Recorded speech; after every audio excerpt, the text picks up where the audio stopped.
కర్షకులకు స్వాగతం. ఈనాటి జై కిసాన్ ముఖ్యాంశాలు. పైలిన్ విలయానికి సిక్కోలులో అపార పంట నష్టం. సర్కారు ఆదుకోకుంటే కోలుకోలేమంటున్న అన్నదాతలు. 75% లెవీ బియ్యం సేకరణకు అధికారికంగా ఉత్తర్వులు జారీ చేసిన భారత ఆహార సంస్థ. తొలగిన అడ్డంకులు. ఖరీఫ్ ధాన్యం కొనుగోళ్లకు సిద్ధమవుతున్న సర్కారు. ఇబ్బందులు తలెత్తకుండా చర్యలకు ఆదేశం. మృత్యువాత పడుతున్న గొర్రెలు. మహబూబ్నగర్ జిల్లాలో నష్టపోతున్న కాపరులు. కంటికింపుగా ఇంటి చుట్టూ పండు మిరప దండలు. ఎండు మిరపగా మార్చడానికి సెర్బియా రైతులు అవలంబిస్తున్న ఆసక్తికర పద్ధతులు. ప్రకృతి కన్నెర్ర చేస్తే అన్నదాతకు మిగిలేది కడగండ్లే. గడచిన 2-3 సంవత్సరాలుగా ఎప్పటికప్పుడు రైతు కష్టాన్ని ఏదో రకంగా తుడిచిపెడుతూ వస్తోంది వాతావరణం. పైలిన్ పంజా ధాటికి సిక్కోలులోని 11 మండలాల్లో ఉద్యాన పంటలకు అపార నష్టం వాటిల్లింది. వరి పంట చేతికొచ్చే దశకు చేరుకుంటున్న సమయంలో నోటికి అందకుండా తుపాను బీభత్సానికి తుడిచిపెట్టుకుపోయింది. పంట నష్టపోయిన ప్రాంతాలను మంత్రులు, అధికారులు సందర్శించి నష్టాన్ని అంచనా వేసి నివేదికలు రూపొందిస్తున్నారు. సర్కారు ఆదుకోకుంటే కోలుకోలేమంటున్నారు రైతులు. తుపాను దెబ్బకు శ్రీకాకుళం జిల్లాలోని ఉద్దానం ప్రాంతం కకావికలమైంది. కొబ్బరి, జీడి మామిడి సహా లక్షలాది టేకు చెట్లు కుప్పకూలాయి. వరి, పత్తి, మొక్కజొన్న పంటలు నాశనమయ్యాయి. పరిహారం చెల్లింపు నిబంధనలపై స్పష్టత లేనందున రైతులు ఆందోళన వ్యక్తం చేస్తున్నారు. పైలిన్ వచ్చిన 4 రోజుల తర్వాత సర్వే బృందం పర్యటించడంపై ఆవేదన చెందుతున్నారు. 2 సంవత్సరాల నుంచి కాపు లేదు. నెక్స్ట్ ఇప్పుడు చేయికి వచ్చిన టైంలో తుఫాను. నెక్స్ట్ మా 2 ఎకరాల్లో 14 సెంట్లు పోయాయి. ఇవాళ కాపు మరి కష్టం పరిస్థితి. బోల్డ్ అంత నష్టం బాబు. మొత్తం కొబ్బరి చెట్లు, జీడి చెట్లు మొత్తం పడిపోయి. అటు వల్ల ఇంచుమించు ఒక్కొక్క రైతుకి 1,00,000 రూపాయలు లాస్. కనీసము ఒక అధికారి కూడాను గ్రామాల్లో తిరగపోవడం అనేది చాలా శోచనీయం. ఈ రోజు అనమాట బార్వో వచ్చి అనమాట 6 మంత్రులు వచ్చి ఈ నష్టం జరగలేదని మీరు తెలియపరుస్తున్నారు. మీరు అసలుకి వచ్చి ప్రదేశాలు అనమాట మీరు సందర్శించి ఉంటే మీకు నష్టం జరగంది మీకు తెలుసు. పైలిన్ ధాటికి జిల్లాలో దాదాపు 50,000 ఎకరాలలో పంట పూర్తిగా తుడిచిపెట్టుకుపోయింది. బలమైన ఈదురుగాలులతో భారీ వృక్షాలు సైతం నేలమట్టమయ్యాయి. ఉద్దానం ప్రాంతంలో కొబ్బరి, జీడి, మామిడి, వరి పంటలకు తీవ్రంగా నష్టం జరిగింది. 1999లో వచ్చిన సూపర్ సైక్లోన్ కంటే కూడా పైలిన్ సృష్టించిన నష్టమే అధికమని రైతులు చెబుతున్నారు. తుపాను ప్రభావానికి ఇచ్చాపురం మండలంలో వరి పంట పూర్తిగా తుడిచిపెట్టుకుపోయింది. 1999లో వచ్చేటప్పుడు కూడా గవర్నమెంట్ కూడా అదే పరిస్థితి. ఏమైందంటే ఇంచుమించు ఎకరాకి 20-30 చెట్లు పడిపేశారు. అప్పుడు కూడా అదే పరిస్థితుల్లోన చెట్టుకి 150 లెక్కిచ్చి చేతులు దులుపుకోవడం జరిగింది. మరి ఇప్పుడు కూడా ఎకరాకి 20-25 చెట్లు పడిపోవడం, తర్వాత ఒక 20-30 చెట్లు పూర్తి పనికి రాకుండా పాడైపోవడం జరిగిందండి. ఎవరు కూడా పట్టించుకోవడం లేదు. ఈ రోజు కూడా కొంత మంత్రుల బృందం వచ్చింది. రోడ్ల మీద అలా చూసుకొని ఏసీ కారులను వచ్చి చూసుకుని పోయారే తప్పించి ఎవరిని పరామర్శించడానికి ఇంతవరకు కూడా ఎవరు రెవెన్యూ కానీ లేకపోతే ఈ రాజకీయ నాయకులు కానీ ఇంతవరకు ఒక్కరు కూడా మా గ్రామం వైపు రాలేశారు. ఈ అప్పులు చేసి పంట ఉనిసాము. తుఫాను వచ్చి పొలం ఏకానికి మొత్తం నీరు 5 రోజులు స్టాక్ ఉండిపోయి పొలం ఏకానికి నష్టం వచ్చింది. ఉద్దానం ప్రాంతంలో సుమారు 11 లక్షల కొబ్బరి చెట్లు దెబ్బతిన్నాయి. వేల సంఖ్యలో జీడి మామిడి చెట్లు నేలకూలాయి. 30,000కు పైగా ఎకరాల్లోని వరిచేలల్లోకి నీరు చేరింది. వెంటనే తక్షణ చర్యలు చేపట్టకపోతే కనీసం ఉన్న పంటను దక్కించుకునేందుకు 35,000 ఎకరాల్లో అడ్డదిడ్డంగా పడిపోయిన కొబ్బరి చెట్లను తొలగించే పనిని రైతులు చేపట్టారు. తొలగింపు చేపట్టకపోతే మొవ్వు తొలుచు పురుగు, ఇతర తెగుళ్లు విజృంభిస్తాయనే శాస్త్రవేత్తల సూచనలతో మొవ్వు కదిలిపోయిన చెట్లపై ఆకులు తొలగిస్తున్నారు. మిగిలిన తోటలకు నష్టం వాటిల్లకుండా సర్వే బృందాలు వచ్చేదాకా వేచిలేని తరుణంలో సంరక్షణ చర్యలు చేపట్టారు. సరే, మాకు వరి ఎకరాకి 10-15 రూపాయలు పెట్టుబడి అయిన భూమికి పెట్టుబడి పెట్టి ఈ రోజు మొత్తం నాశనం అయిపోయింది. నీటిలో మునిగిపోయింది, మొత్తం పోయింది. ఈ సంవత్సరం అంటే గవర్నమెంట్ పరంగా రుణాలు తీసుకోవడానికి మాకు అవకాశం సెట్ అవ్వలేదండి. ఈ సంయుక్త ఆంధ్ర అనేసి రెవెన్యూ ఆఫీసులు క్లోజ్ అయిపోయినాయి. ఈ అడంగల్ కాఫీలు ఏం తీయలేకపోయాము. బయట రుణాలు వాడుకుంటూ వ్యవసాయం మీద పెట్టుబడి పెట్టాం. ఇప్పుడు మాకు ఎలాగైనా సరే కొత్త రుణాలు ఇప్పించాలి. కొబ్బరి చెట్లు అంటే ఇలా పడిపోయి, జీడి చెట్లు అలా పడిపోయి, మరి ఇంక వరి అంటే పూర్తి మునిగిపోయి పాడైపోయింది. ప్రాణాలతో బ్రతుకున్నాం అంతే. మరి ఇంకేంటి? ప్రాథమిక అంచనాలోనే అధికారులు కాకిలెక్కలు కడుతుండడం వల్ల అన్నదాతలు అభ్యంతరాలు వ్యక్తం చేస్తున్నారు. మొదటి 2 రోజుల్లో అధికారులు క్షేత్ర పర్యటన చేసి ఉంటే నష్టం ప్రత్యక్షంగా కనిపించి ఉండేదని రైతులు వాపోయారు. ఈ నేపథ్యంలో తమకు న్యాయం జరుగుతుందో లేదోనని కర్షకులు కలత చెందుతున్నారు. సాధారణ పంట నష్టం అంచనాల విషయంలో ఒకవేళ నీలం తుపాను నిబంధనల ప్రకారమే అధికారులు ముందుకు వెళితే పరిస్థితి ఏమిటని మదనపడుతున్నారు. లెవీ బియ్యం సేకరణలో పాత పద్ధతినే కొనసాగించాలని భారత ఆహార సంస్థ తాజాగా ఉత్తర్వులు జారీ చేసింది. 75% నుంచి 25% తగ్గిస్తూ తీసుకున్న నిర్ణయంపై వెనక్కి తగ్గిన తర్వాత అధికారికంగా రాష్ట్రాలకు లేఖలు రాసింది. 2013-14 ఖరీఫ్ సీజన్లో రైస్ మిల్లర్ల నుంచి కొనుగోలు చేసే బియ్యాన్ని గతంలో మాదిరిగా 75% సేకరించవచ్చని పేర్కొంది. ఎఫ్సీఐ ఉత్తర్వులతో బియ్యం సేకరణలో పౌర సరఫరాల శాఖకు అడ్డంకులు తొలగిపోయాయి. రైస్ మిల్లర్ల నుంచి సేకరించే లెవీ బియ్యాన్ని 25 నుంచి 75% వరకు పెంచుతూ భారత ఆహార సంస్థ తాజాగా నిర్ణయం తీసుకుంది. దేశవ్యాప్తంగా పెంచిన లెవీ ఈ నెల నుంచే అమల్లోకి రానుంది. ఈ మేరకు రాష్ట్ర ప్రభుత్వాలకు తాజాగా ఎఫ్సీఐకి అంతర్గత ఉత్తర్వులు జారీ చేసింది. దీంతో ప్రజా పంపిణీ వ్యవస్థ కోసం అవసరమైన బియ్యాన్ని రైస్ మిల్లర్ల నుంచి 75% సేకరించేందుకు పౌర సరఫరాల శాఖకున్న అడ్డంకులు పూర్తిగా తొలగిపోయాయి. మిగతా 25% బియ్యాన్ని బహిరంగ మార్కెట్లో రైస్ మిల్లర్లు విక్రయించుకునే రీతిలో వెసులుబాటు కల్పించింది. వాస్తవానికి 2 నెలల క్రితం వరకు 75% లెవీనే అమల్లో ఉండేది. అయితే 2013-14 ఖరీఫ్ మార్కెటింగ్ సీజన్లో లెవీని 25% తగ్గిస్తూ భారత ఆహార సంస్థ ఉత్తర్వులు జారీ చేసింది. కాగా లెవీని 25% తగ్గించడం వల్ల ప్రజా పంపిణీ వ్యవస్థకు అవసరమయ్యే బియ్యం సేకరణలో ఇబ్బందులు తలెత్తకుండా పాత విధానాన్నే కొనసాగించాలంటూ రాష్ట్ర ప్రభుత్వం కేంద్రానికి లేఖ రాసింది. అలాగే ముఖ్యమంత్రి, మంత్రులు కేంద్రంతో జరిపిన చర్చలు సఫలం కావడంతో 75% లెవీకి కేంద్ర ఆహార మంత్రిత్వ శాఖ అంగీకరించింది. ఈ మేరకు ఇప్పుడు అధికారికంగా రాష్ట్రాలకు లేఖలు రాసింది. మరోవైపు కేంద్రం తాజాగా తీసుకున్న నిర్ణయం ఏకపక్షంగా ఉందంటూ రైస్ మిల్లర్స్ అసోసియేషన్ ఆక్షేపించింది. 70% లేవీ వల్ల రైతాంగంకి మేలు జరిగే అవకాశం ఉంది. రైస్ మిల్లింగ్ ఇండస్ట్రీకి సంబంధించినంత వరకు ఈ సన్న రకం ధాన్యాల మీద పూర్తిగా ఆంక్షలు ఎత్తేస్తే తప్ప ఈ పరిశ్రమకు కానీ ఇటు ఈ పంట పండించిన రైతాంగానికి కానీ ఎలాంటి మేలు జరిగే అవకాశం లేదు. ఇలా సోనా మసూరి బీపీటీ ఆంధ్రప్రదేశ్లో పండే మంచి పంట. దాని మీద కూడా ఇతర రాష్ట్రాలకు అమ్ముకోనియరు, ఇతర దేశాలకు అమ్ముకోనియరు. అమ్ముకున్నప్పుడు మిల్లర్ కొనే పరిస్థితి లేదు. కొనలేనప్పుడు రైతులకు ధర రాదు. మీరు రైతులు అమ్ముకోవచ్చు అంటారు, రైతులు బియ్యం తయారు చేసి అమ్మలేడు కదా. ఇలాంటి పరిస్థితులలో రైతులు నేరుగా అమ్ముకోలేని పరిస్థితులలో ప్రభుత్వం రైస్ మిల్లింగ్ మీద ఆంక్షలు తొలగించినప్పుడు మాత్రమే రైతాంగానికి మేలు జరుగుతుంది. లెవీ బియ్యం సేకరణ తగ్గింపు వల్ల ధాన్యానికి గిట్టుబాటు ధరలు లభించకుండా పోయే అవకాశం ఉందంటూ రైతు సంఘాలు అభ్యంతరాలు వ్యక్తం చేసిన నేపథ్యంలో తాజా ఉత్తర్వులు రైతులకు ఊరటనిచ్చాయి. రైస్ మిల్లర్లు 75% లెవీ బియ్యాన్ని సేకరించి ఎఫ్సీఐ ప్రకటించిన ధరలకు రాష్ట్ర ప్రభుత్వానికి అందించాల్సి ఉంటుంది. రాష్ట్రంలో 200 లక్షల టన్నుల ధాన్యం ఉత్పత్తి అయ్యే సూచనలు కనిపిస్తున్న దృష్ట్యా మిల్లింగ్ తదితర విషయాల్లో సమస్యలు ఉత్పన్నం కాకుండా చర్యలు తీసుకోవాలని రైతు సంఘాలు, రైస్ మిల్లర్లు కోరుతున్నారు. ఈ ఏడాది ఖరీఫ్లో పెరిగిన వరి సాగు విస్తీర్ణంతో ధాన్యం దిగుబడులు పెరగనున్నట్లు వ్యవసాయ శాఖ తెలిపింది. కొన్ని జిల్లాల్లో వరి కోతలు ప్రారంభమైనందువల్ల ధాన్యం కొనుగోళ్లకు ప్రణాళికలు సిద్ధం చేస్తోంది. గతంలో కొనుగోలు కేంద్రాల్లో ఎదురైన ఇబ్బందులు పునరావృతం కాకుండా చర్యలు తీసుకోవాలని పౌర సరఫరాల సంస్థకు సర్కారు ఆదేశాలు జారీ చేసింది. ఈ సీజన్ నుంచి ధాన్యం కొనుగోలు చేసిన వెంటనే రైతుల ఖాతాల్లో డబ్బులు జమ చేసేందుకు ఏర్పాట్లు చేస్తున్నట్లు ప్రకటించింది. ఈ ఏడాది వరుణుడి కరుణతో ప్రధాన జలాశయాలు పూర్తిగా నిండడంతో రైతులు పెద్ద ఎత్తున పంటల్ని సాగు చేశారు. ముఖ్యంగా ఆరుతడి పంటలను వదిలి వరి సాగు వైపు మొగ్గు చూపారు. పత్తి సాగు 20% మేర తగ్గడంతో వరి సాగు గణనీయంగా పెరిగింది. ఫలితంగా ఈ సీజన్లో ధాన్యం దిగుబడులు 30% మేర పెరగనున్నట్లు వ్యవసాయ శాఖ అంచనా వేస్తోంది. వరంగల్ జిల్లాలో గత ఖరీఫ్ సీజన్లో 80,000 హెక్టార్లలో మాత్రమే రైతులు వరి సాగు చేశారు. ఈ ఏడాది ఖరీఫ్లో వర్షాలు అనుకూలించడం, పత్తిలో నష్టాలు రావడం వంటి కారణాలతో 180,000 హెక్టార్లలో వరిని వేశారు. వాతావరణం సహకరించి పంట ఎదిగి రావడంతో రైతులు వరి కోతలు ప్రారంభించారు. అటు వ్యవసాయ శాఖ సైతం ధాన్యం కొనుగోళ్లపై కసరత్తు మొదలుపెట్టింది.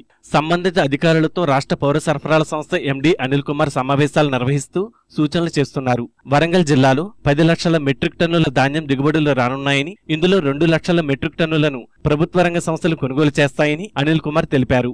దీనికోసం జిల్లా వ్యాప్తంగా ప్రాథమిక సహకార సంఘాల పరిధిలో 108, ఐకేపీ పరిధిలో 114, గిరిజన్ కోఆపరేటివ్ సొసైటీ పరిధిలో 6 కొనుగోలు కేంద్రాలను ఏర్పాటు చేయనున్నట్లు ప్రకటించారు. ఏరియా ఆఫ్ కల్టివేషన్ ఈసారి ఎక్కువ ఉంది, క్రాప్ కూడా ఎక్కువ రావచ్చని అంచనా వేస్తున్నారు. సో దానికి సంబంధించిన అరేంజ్మెంట్స్ బేసికలీ ఏంటంటే సెంటర్స్ ఎన్ని పెట్టాలి అన్నది ఒక నిర్ణయం. ఎన్ని సెంటర్స్ ఐకేపీ వాళ్ళు పెడతారు, ఎన్ని సెంటర్ ప్యాక్స్ వాళ్ళు పెడతారు, తర్వాత ఆ సెంటర్స్లో ఉన్న ఇన్ఫ్రాస్ట్రక్చర్ ఏంటి, ఏమేమి అవసరం ఉంది అవి ఏర్పాటు చేయటం. మొత్తం మిల్లర్ సైడ్ నుంచి వాళ్ళ సమస్యలు ఏంటి, కస్టమ్ మిల్లింగ్ వాళ్ళకి ఇబ్బందులు ఏమున్నాయి, ప్యాడీ క్వాలిటీ ఎలా ఇన్ష్యూర్ చేయాలి, ఇవన్నిటిపైన చర్చించాము. ఓపెన్ స్పేస్ ఎక్కువ ఉన్న చోట ముందు ఐకేపీ సెంటర్ పెట్టాలని మేము ఒక చెప్పే డైరెక్షన్ ఇచ్చాము. ఈ ఏడాది నుంచి అన్నదాతలు ధాన్యం విక్రయించిన వెంటనే డబ్బులు చెల్లించేందుకు ఆన్లైన్లో ఖాతాల్లోకి నగదును బదిలీ చేస్తామని అనిల్ కుమార్ చెప్పారు. మద్దతు ధర కంటే ఎక్కువ చెల్లించలేని క్రమంలో ఏ గ్రేడ్ రకానికి 1345, బి గ్రేడ్ రకాలకు 1310 రూపాయలు అందిస్తామన్నారు. గోనె సంచుల కొరత లేకుండా చూడటంతో పాటు కొనుగోలు కేంద్రాల సంఖ్యను పెంచనున్నట్లు పేర్కొన్నారు. గన్నీస్ బ్యాగ్స్ అది మేము సెంట్రల్గా చేస్తాం, అది ఒకటి ఏర్పాటు చేయడానికి. సో ముఖ్యంగా రైతు ఏంటంటే మద్దతు ధర కన్నా ఎక్కువ ధర వచ్చే అవకాశం చూసి, ఒకవేళ అక్కడ లేకపోతే కనీసం మద్దతు ధర ప్రభుత్వం ఇప్పించి తర్వాత అతనికి పేమెంట్ కూడా త్వరగా చేయడానికి. పేమెంట్ కూడా మనం ఏం చేస్తున్నామంటే ఇప్పుడు వీలైతే ఇప్పుడు ఆన్లైన్ పేమెంట్ సిస్టమ్ వాళ్ళ అకౌంట్ నెంబర్ తీసుకొని చేయడానికి అవకాశం ఉంది. నిజామాబాద్లో చేసి సక్సెస్ఫుల్గా అయ్యారు. సో అదే ఏర్పాటు చేయమని నేను జిల్లా యంత్రాంగం కోరాను. ధాన్యం కొనుగోలుకు ప్రభుత్వం ఏర్పాట్లు చేస్తుందే గాని పెరగనున్న దిగుబడులకు తగ్గట్లుగా గోదాముల నిల్వ సామర్థ్యం పెంచడంపై మాత్రం దృష్టి సారించడం లేదు. రేపు ఒక్కసారిగా పంటరాక మొదలై ధాన్యపు రసాలు వెల్లువెత్తితే పరిస్థితి ఏమిటన్న దానిపై సర్కారు వద్ద సమాధానం లేదు. ఇప్పటికైనా నూతన గోదాముల నిర్మాణం, ప్రైవేటు ప్రభుత్వ గిడ్డంగుల ఏర్పాట్లపై ప్రభుత్వం చర్యలు తీసుకోవాలని రైతు సంఘాలు విజ్ఞప్తి చేస్తున్నాయి.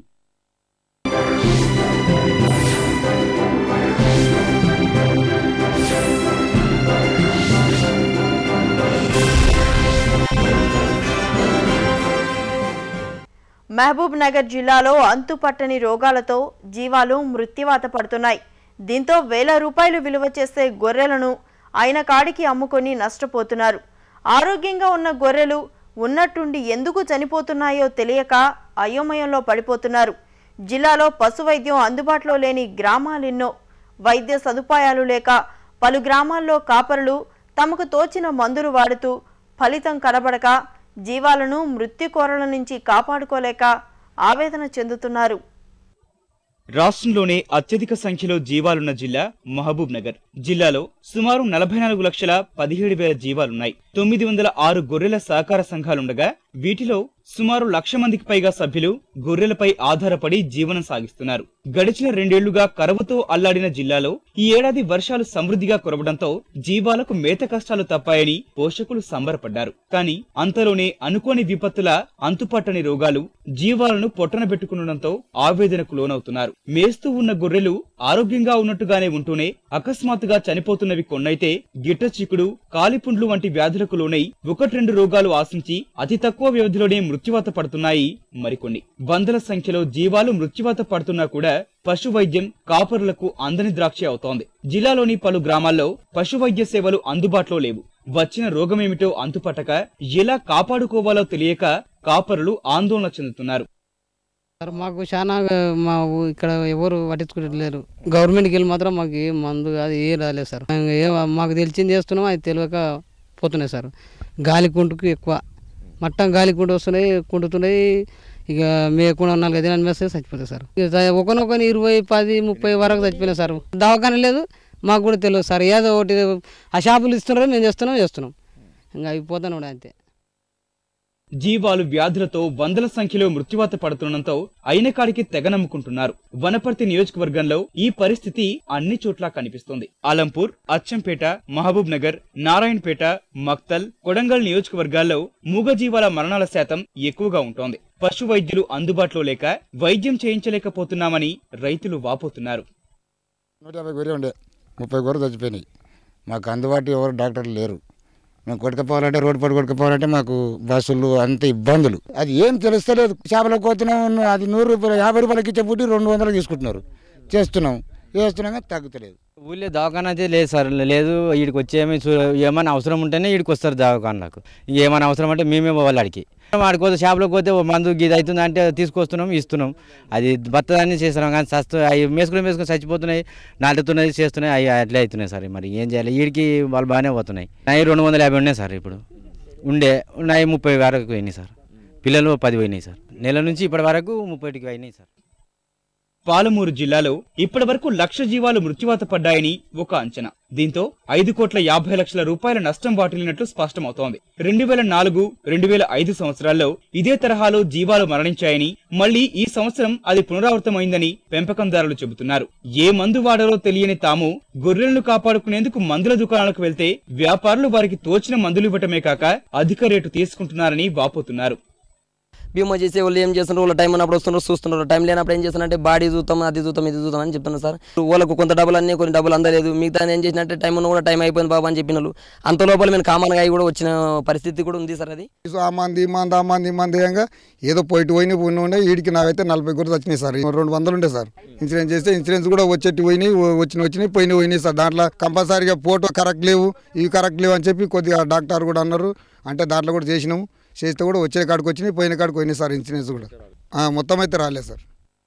స్థానికంగా పశు వైద్యం అందుబాటులో లేకపోవడం వల్లే కాపరులకు సలహాలు సూచనలు అందటం లేదు. జిల్లాలోని 135 పశు వైద్య కేంద్రాల్లో వైద్యులే లేరు. వీటిని తక్షణమే భర్తీ చేస్తే తప్ప పరిస్థితి అదుపులోకి వచ్చే అవకాశాలు కనిపించడం లేదు. సిబ్బంది లేని కారణంగానే సేవలు అందించలేకపోతున్నామంటున్నారు జిల్లా పశుసంవర్ధక శాఖ ఉన్నతాధికారులు. తర్వాత ఈ 3-4 రకాల జబ్బులు ఒకే మందులో కనపడతా ఉండే దానివల్ల ఇంకా ఎక్కువ మందులు ఎక్కువగా అవసరాలు పడుతున్నాయి. బట్ చాలా వరకు మా దగ్గర ఉన్న మందులన్నీ ఇచ్చి వైద్యం చేయడం అనేది జరుగుతూ ఉంది. కొంత సిబ్బంది కొరత కూడా ఉందండి జిల్లాలో. అది ప్రధానంగా ప్రతి ఏటా ఉండే కొరత. ఆ కొరత అధిగమించడానికి చాలా వరకు ప్రయత్నం చేస్తున్నాము. ఇటీవల కలెక్టర్ గారు 100 మంది జీవమిత్రాలను కూడా అపాయింట్ చేసి ట్రైనింగ్ చేసి వాళ్ళు మాకు లైజనింగ్గా కూడా చేయాలి అనే కార్యక్రమం అయితే చేపట్టినాం. సో ఇవన్నీ చేస్తే బాగుంటుంది. వ్యాధులు సోకి జీవాలు మృత్యువాత పడినప్పుడు కాపర్లు నష్టపోకుండా ఉండేందుకు సర్కారు జీవాలకు బీమా పథకాన్ని ప్రవేశపెట్టినా దీని పట్ల అవగాహన లేక సగం, పశు వైద్యులు అందుబాటులో లేక జీవాలు మృత్యువాత పడిన సందర్భాల్లోనూ పరిహారం అందక సగం కాపరులు బీమాను వినియోగించుకోలేకపోతున్నారు. వ్యాధులు ప్రబలకుండా ముందస్తుగా టీకాలను అన్ని ప్రాంతాల్లోని పశువులకు వేయాలన్నా, వ్యాధి సోకిన ఇలాంటి సందర్భాల్లో రైతులకు అవగాహన కల్పించి వైద్య సేవలు అందించాలన్నా, బీమా రైతులకు అక్కరకు రావాలన్నా పశు వైద్య సేవలు అందుబాటులో ఉండాలి. అలా కాకుండా పేరుకే పశు వైద్యశాలన్నట్టుగా ఉన్న చోట మందుల కొరత, వైద్యులలేమి వంటి 1,00,000 సమస్యలు వెంటాడుతున్నంత కాలం ఈ పరిస్థితిని చక్కదిద్దలేం. మిరప పండించడంలో, ఘాటైన మిరపను అందించడంలో దేశ విదేశాల్లో మన రైతుల ప్రత్యేకత ఎవరూ కాదనలేనిది. కానీ మిరపకాయలను ఎండించడంలో మాత్రం భిన్న వైఖరిని అవలంబిస్తూ తమ ప్రత్యేకత చాటుకుంటున్నారు సెర్బియాలోని మిరప పండిస్తున్న రైతులు. ఎండలో పోస్తే అవే ఎండుతాయి. ఎండబెట్టడంలో ప్రత్యేకతలేమిటని కొట్టిపారేయకండి. ఎందుకంటే చూశాక ఔరా ఏమా తీరు అని అనుకుని తీరుతారు. కనుక ఎందుకు ఆలస్యం? చూసేస్తే విషయం తేలిపోతుంది కదా. మన బెంగుళూరు మిరపను తలపిస్తున్న మిరపకాయలను చకచకా కోత చేస్తున్న ఈ మిరప తోట దక్షిణ తూర్పు యూరప్ దేశాలలో ఒకటైన సెర్బియా దేశంలోనిది. ఇనుప ఖనిజం మొదలు బంగారు గనుల వరకు గల ఈ దేశంలో ప్రధానంగా వ్యవసాయం దేశానికి ఉత్తర భాగంలో ఉన్న మైదాన ప్రాంతాల్లోనూ, దక్షిణ సెర్బియాలో ఉన్న నదీ పరివాహక ప్రాంతాల్లోనూ విస్తరించి ఉంది. ప్రధానంగా పండించే పంటలు గోధుమ, మొక్కజొన్న, షుగర్ బీట్, కూరగాయలు, పండ్లే అయినా దక్షిణ సెర్బియాలోని పల్లెవాసులకు ఈ మిరప పంటపై మక్కువ ఎక్కువ. కాయలు కోసిన తర్వాత మన రైతులు కల్లాల్లో ఆరబోస్తారు. ఆధునిక పరిజ్ఞానం అందిపుచ్చుకున్న రైతులు కొందరు ఈ మధ్యకాలంలో సోలార్ డ్రయర్స్ ను వాడుకలోకి తెచ్చుకుంటున్నారు. ప్రకాశం, గుంటూరు జిల్లాల్లో పొగాకు బేరంలలో కూడా మిరపకాయలను ఎండబెట్టడం చేస్తుంటారు. బయట కల్లాల్లో ఆరబోసిన కాయల కంటే దుమ్ము ధూళి లేకుండా ఎండబెట్టిన కాయలు రంగులోనూ నాణ్యతలోనూ బాగుంటాయి. ఇవే మిరపకాయలను ఎండించడానికి మనకు తెలిసిన పద్ధతులు.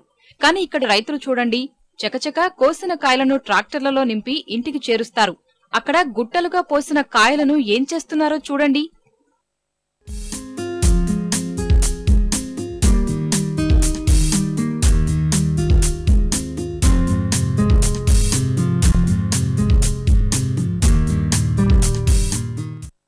అవును, పూలు దారానికి గుచ్చినట్లు చకచకా మిరపకాయలను ఇదిగో ఇలా దండలుగా గుచ్చేస్తుంటారు. గుచ్చిన కాయలను ఏం చేస్తారనేదేగా మీ సందేహం? ఇదిగో ఇలా ఇంటి చుట్టూ తగిలించేస్తారు. దీంతో మిరపకాయలు ఎండబెట్టే సీజన్ వస్తే చాలు ఇలా ఎరుపు రంగు పులుముకుంటుంది. ఇంటింటా మిరపకాయల దండలతో మెరిసిపోతున్న ఈ గ్రామం పేరు డొంజా లొక్సోనికా. ఎన్ని కాయలని ఇలా గుచ్చుతారని అనుకుంటున్నారా? ఎంత పంట పండిస్తే అంతా ఇలా దండలుగా మారాల్సిందేనంటారు అక్కడి రైతులు.